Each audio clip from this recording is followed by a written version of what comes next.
The Monaco Grand Prix is one of the highlights of the season, with a controversial crash, ridiculous qualifications, and a Grand Prix with only 3 drivers that finished. This race is always eventful.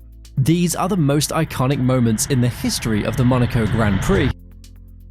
The 1992 Monaco Grand Prix is a favorite of any Formula One fan.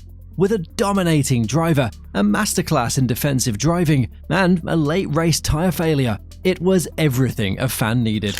Ayrton Senna won the Monaco Grand Prix for the 5th time in his career, matching the record of Graham Hill.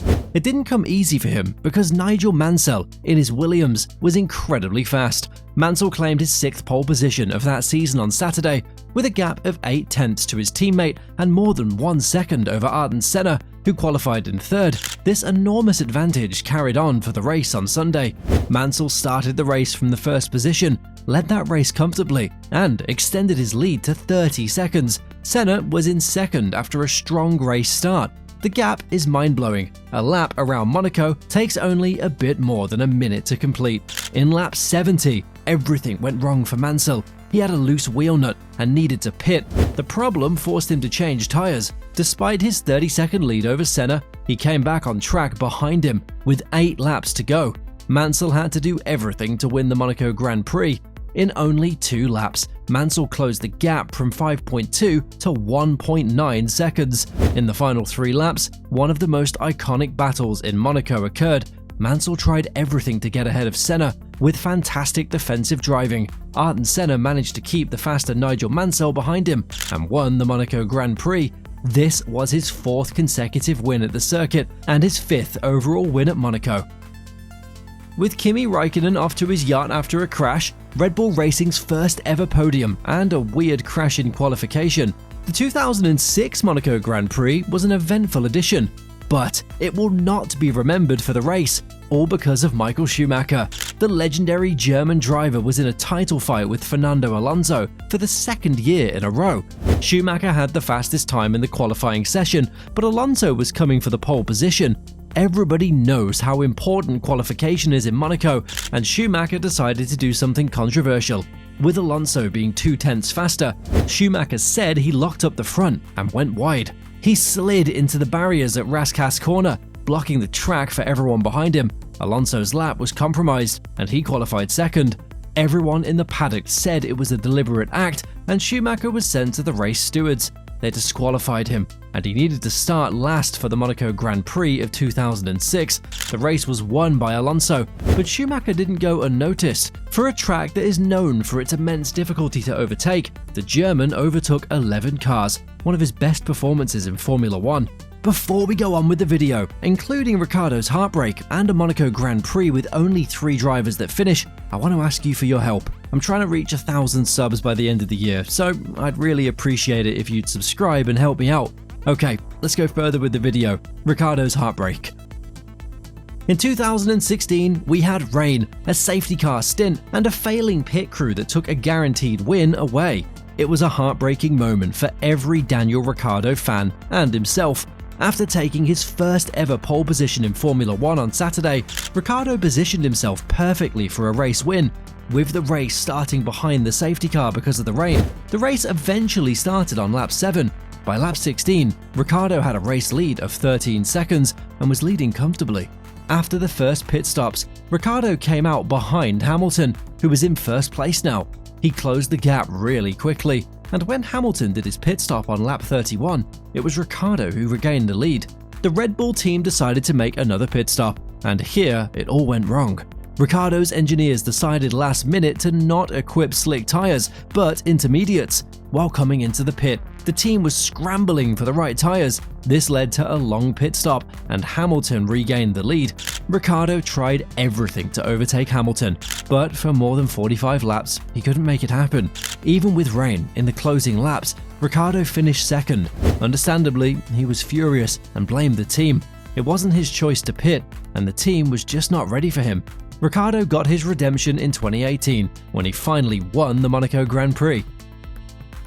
With heavy rainfall in the streets of Monaco, 8 retirements in 5 laps, and the last French winner until 2020, the 1996 Monaco Grand Prix was legendary.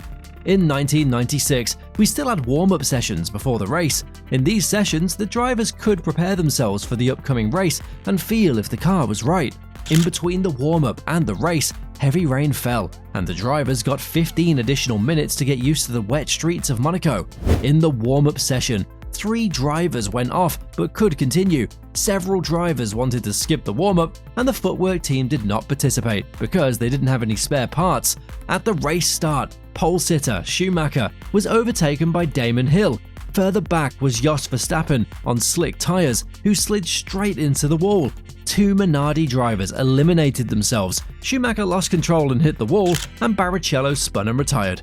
With several other incidents, we had only 13 cars remaining after 5 laps. The track started to dry up, and Hill was the first one to change his tyres for slicks. Olivier Panis told his team to keep him up to date about lap times. He started in 14th place, but was already in 8th place after a couple of overtakes and people crashing in front of him. With Hill immediately noting quicker times, Panis decided to do the same. At that moment, Panis was in 4th and passed the Ferrari of Eddie Irvine. With only Hill and John Alesi in front of him, a podium finish or even a win was possible. Hill's engine blew up on lap 40 and Alesi's suspension collapsed. Panis was in the lead. The race would be finished earlier than 78 laps because of the duration of the session. Panis was running low on fuel and his team was restless. When will the race stop? Otherwise, he needs to pit for a refuel. Panis realized and started to save fuel. With only 1 lap remaining, he saw the number 2, David Coulthard, coming close. Panis went on to win his first and only race in Formula 1. While hitting the wall, being down 2 tenths and facing an unbeatable Fernando Alonso, Max Verstappen still claimed pole position with his best qualifying lap ever. The qualification in Monaco in 2023 was one of the best moments of that season. With Verstappen's teammate crashing in the first part of the qualification, he was the only hope for Red Bull Racing. In Monaco, it's all about qualification, and Verstappen knew that in qualifying, you need to go all out and risk it all. Verstappen was not the only one that was going to risk it all though. With Fernando Alonso, Esteban Ocon, and home hero Charles Leclerc being fast all qualification, it was a battle to remember. With 4 minutes to go, Verstappen went fastest, but not for long. Ocon went faster and took provisional pole position. After a tyre change, everyone went again. Leclerc went first and was the fastest man on track. It was Alonso's turn, and he did an incredible lap in his Aston Martin. He was now the one leading the charts, and Verstappen was pushed back to 5th in qualification. Verstappen started his lap with minor improvements over his own lap time, but that was not enough. After the first 2 sectors, he was down 2 tenths of a second.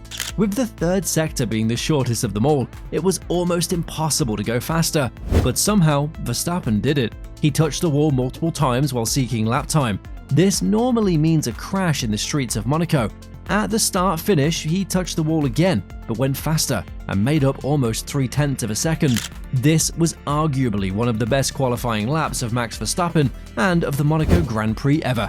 If you enjoyed this video, you definitely want to watch this one about Lando Norris. Don't miss out, and always, don't forget to like and subscribe.